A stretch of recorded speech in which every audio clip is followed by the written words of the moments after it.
10 bad habits in catfish hatchery.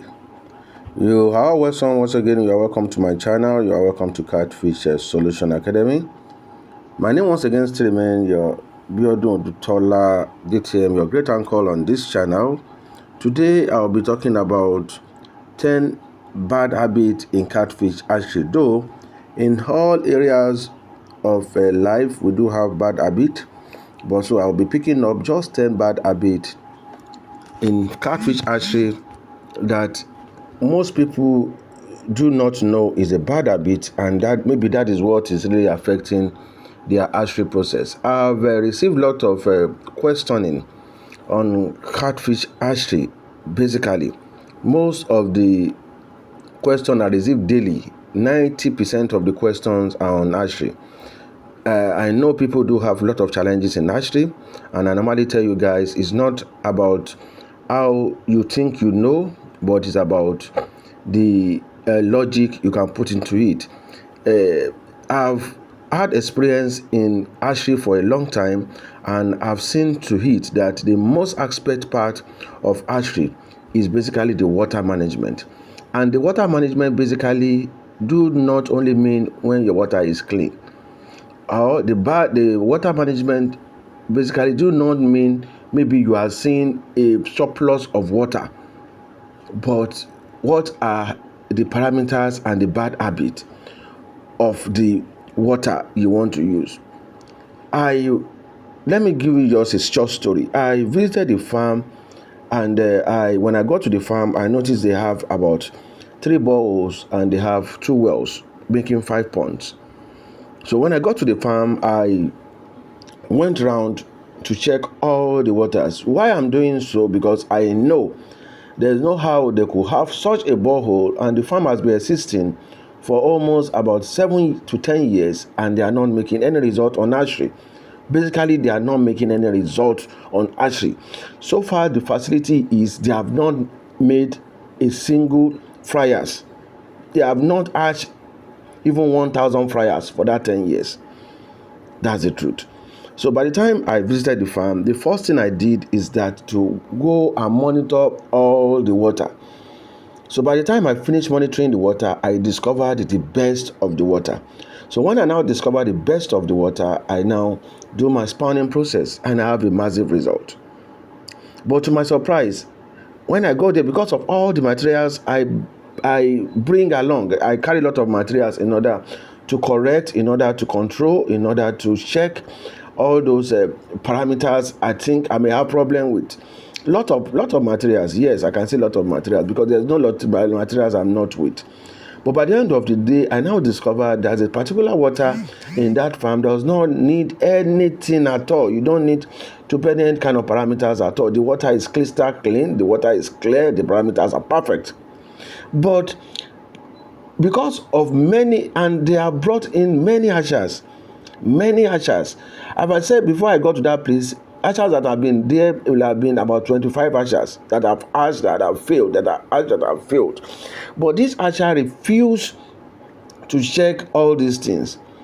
I'm just giving this short story for those of us who normally ask questions before I go into my key points today.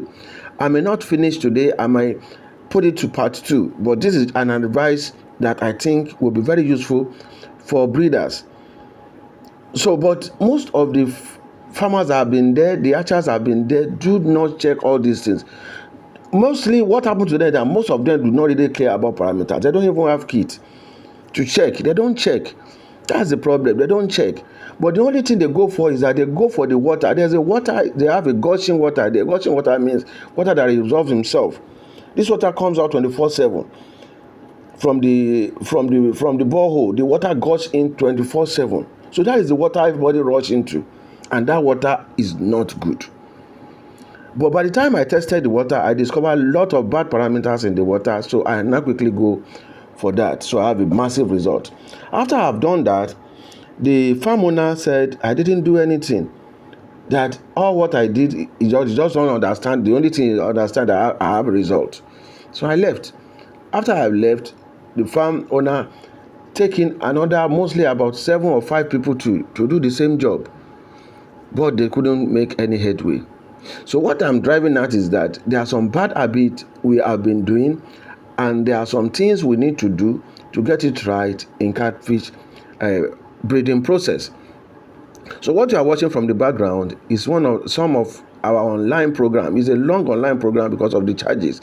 Because we are doing this concurrently, we have hatched about 3-4 times, and we are still hatching. So because I want to make sure that the farm is filled with fryers, filled with fingerlings, so that we continuously hatch.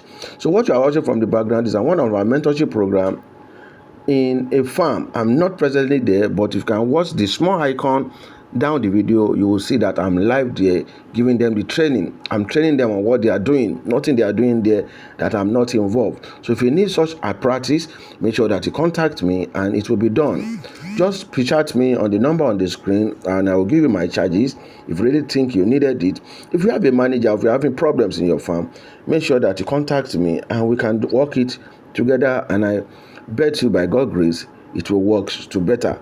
So the number one point I'll be talking about today for the bad habit in catfish hatchery is our poor water quality management. Failure to regulate or to regularly monitor and maintain optimal water quality parameters, e.g. the pH, dissolved oxygen, ammonia level, temperature, can lead to stress, diseases, and even death of catfish fryers and fingerlings. Regularly test water quality and adjust accordingly. Install proper filtration, aeration, and temperature control system to ensure a stable environment. Like the thermometer, it's very, very good to have it. So sometimes if I ask you to buy some kit, I don't know why some people are failing to do so. But those of you that are not failing to do, I know you are definitely having the result you should. Because I've sell a lot of materials to some people, and by the time they test their water, they see that their water is very, very wrong. And by the time they text and I give them the correct snap, and it started working for them. The number two, because of my time, is the overstocking tank. Overstocking leads to competitions for food, oxygen, space, increased stress, and promoting disease outbreak. Growth rate will slow down and mortality may increase. Follow recommended stocking density based on the size of the fish and the capacity of your tank. As the fishes grow, reduced density may grading and removing them to large tank. So that is why sometimes if you are hatching, I normally tell you guys, is sometimes even in your incubator, I normally tell you guys to have a reserved incubator when you need the hatchery, where you can remove the net because of you're controlling your stocking density. Number three I'll be talking about is the inconsistent or poor feeding practice. Overfeeding leads to water pollution, while underfeeding can result to slow growth and malnutrition. Uneven feeding also causes some fishes to outgrow others, leading to cannibalism. Use high quality feed and stick to a consistent feeding schedule. Monitor feed behavior to adjust feed quality and ensure all fish are getting adequate nutrition. All your fishes are getting adequate nutrition. The number four, our time is going faster. I don't want to exceed maybe 14 minutes. The number four is the neglecting biosecurity measures in the farm. Not implementing proper biosecurity practice, e.g. quarantine, disinfection of equipment and personal hygiene, can lead to the introduction of diseases and parasitoid into the hatchery. Establish and enforce strict biosecurity protocols, including quarantine for new stock, regular disinfection of tank and equipment, and controlled access to your hatchery. Don't allow anybody to come into your hatchery, or don't just allow people to come to your hatchery, put their hands into your hatchery. It is very, very bad. sterilize all your equipment. If you are inviting anybody to the farm, make sure that the person cleans and sterilizes his hand, right? Because a lot of people are prone to just get into your farm, they will start digging their water ants inside their pond. Number 5, failure to grade fish regularly. If fryers and fingerlings are not regularly graded by sizes, large fishes may cannibalize small ones, leading to high mortality rate and uneven growth. Frequent grade and sort fish by size to reduce cannibalism to ensure even growth across all fishes. Number 6, using poor quality broodstock. Relying on healthy and genetically weak broodstock can lead to poor hatchery rate, deformates and reduced growth rate of offsprings. Select healthy, disease-free and genetically strong broodstocks for breeding to ensure high-quality fryers. Regularly replace broodstock with new high-quality fish to avoid inbreed. Number 7, inadequate record keeping. Not keeping records to water quality, feeding schedule, mortality rate, and breeding performances makes it difficult to track hatchery performances, diagnose problems, and make uniform decisions. Maintain detailed record of all hatchery activities, including feeding water parameters, breeding cycles, fish health data. Use this data to improve management practice. The number 8 I'll be giving today is ignoring early disease symptoms. Neglecting early signs of disease, e.g. unusual swimming behavior, discoloration of the fryers or the fingerlings, allow infections to spread and worsen, leading to high mortality and economic loss. Regular inspect fish for signs of illness and take immediate actions if diseases is suspected. Use preventive measures like medications. We have a lot of medication to check and to use. We have the probiotics, we have the prebiotics, we have the antibiotics, we have the fungal, the drugs. We have a lot of drugs, so that, and water quality management to keep diseases at bears. The number 9, I'm just rushing it up because of my time. I don't want to exceed this time. The number 9 is inadequate aeration and oxygen supply into the water. Insufficient aeration leads to low oxygen level, which can cause stress, low growth, and increase susceptibility to diseases. Oxygen depletion can also result to mass mortality, especially in crowded conditions. Ensure inadequate aeration using aerator, diffuser, or pump to maintain sufficient dissolved oxygen level.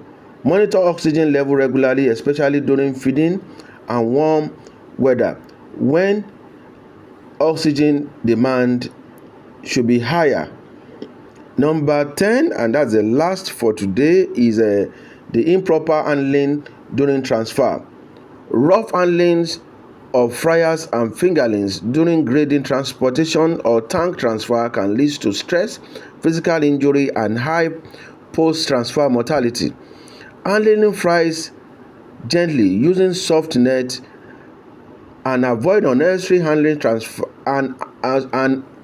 avoid unnecessary handling. Transfer fish during cooler part of the day, that means the cooler part of the day, maybe in the morning or the evening, to minimize stress and allow them to acclimatize to new condition. Maybe if you are transferring them to the pond. Avoid those bad habits in catfish hatchery management can significantly improve the survival rate, growth, and overall health of catfish.